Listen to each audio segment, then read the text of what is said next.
আত্মহত্যা করা ছাড়া কোনো উপায় নেই। আমাদের যে কোনো একটা উপায় বার করে দিতে। পান্তা খাই, রাতের বেলা রান্না করি, কষ্টে আমরা আছি।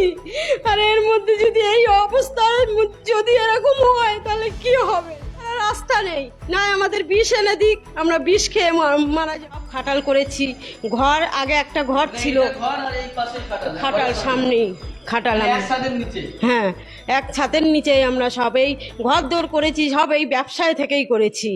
জিনিস গয়না গাটি যা যেখানে আমার মেয়ের গয়না ছিল, আমার গয়না ছিল, সবই আমি বন্ধক দিয়েছি। আমার মেয়ে জামাইও জানে না, মেয়ে লুকিয়ে দিয়েছে।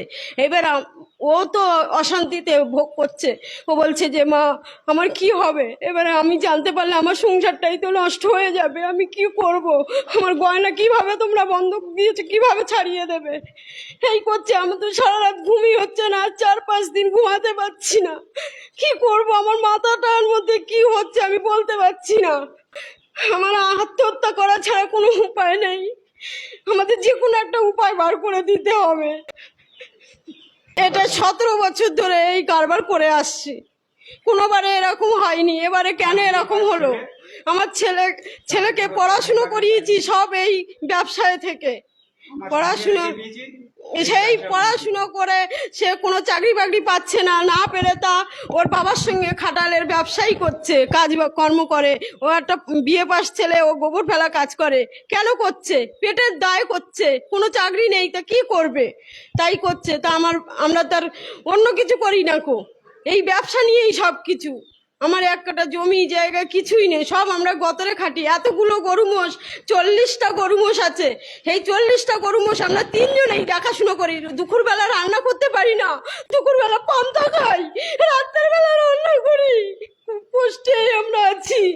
আর এর মধ্যে যদি এই অবস্থায় যদি এরকম হয় তাহলে কি হবে? দেখিয়ে লোন নিয়েছি, নিয়ে মোষে কানও বেঁধানো আছে, ওই মোষগুলো সব কান বেঁধানো আছে। সে লোন নিয়েছি 3 লাখ টাকা, গয়না বন্ধক দিয়েছি 8 লাখ টাকা, ভুসির দোকানে 6 লাখ টাকা, এদিক সেদিকে বিচুলি এলা পাবে 1 লাখ টাকা, অনেক দেনা। ওষা না করতে পারলে আমরা কি করব, কি করে খাবো? আমাদের তো মরণ ছাড়া রাস্তা নেই, না আমাদের বিষ এনে দিক, আমরা বিষ খেয়ে মারা যাব। আমরা এইভাবে আমাদের চতুর্ধার দিয়ে দেনা, সবাই দেনা করছে, চাইছে। চিঠি এসে গেছে, ভুসির দোকান থেকে চিঠি এসেছে, বিচুলির দোকান থেকে সব চিঠি এসেছে, হালকাতা করবে, টাকা চাইছে। আমরা তো একটাও গরু বিক্রি করতে পারছি না। আমার আজ স্বামীটা সকালবেলা মাথা ঘুরে পড়ে গেছে।